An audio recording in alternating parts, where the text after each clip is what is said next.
sitting here in Disney's global headquarters in sunny Burbank. With the digital aspect of delivery for music around the world, there have been more and more streams of revenue that have been afforded to music publishers around the world, and being able to collect those streams through collective bargaining, through the societies, and through direct licensing has become a really major forefront area for the industry. Of the global revenues that come from around the world, only 23% actually emanates out of the United States, which therefore means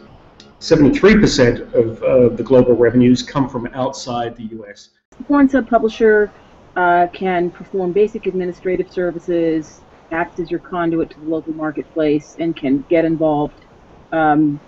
marginally or quite heavily in exploiting catalog in that territory. You know, as your activity starts happening around the world and revenues start building up, then calling the societies or calling local sub-publishers saying, hey, I know I've got money that's being generated there, would you be interested in collecting it for me, will work. But when it comes to the outside the USA,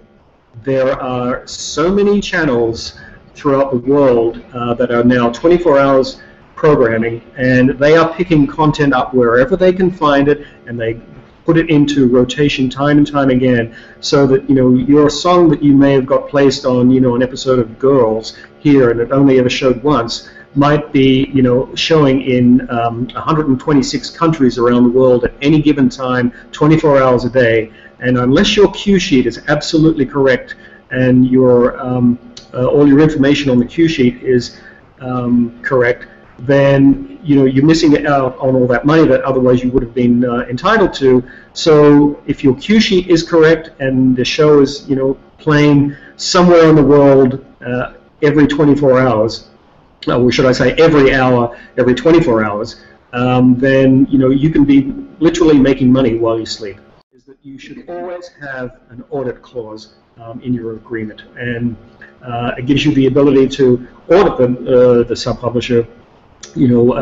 at least once during the term, preferably the opportunity to do it yearly if you feel it's necessary. Two little words: black box. Yes. Many societies around the world have accounts which they deem to be a black box, and that is it's money that's put into those accounts where it's not actually,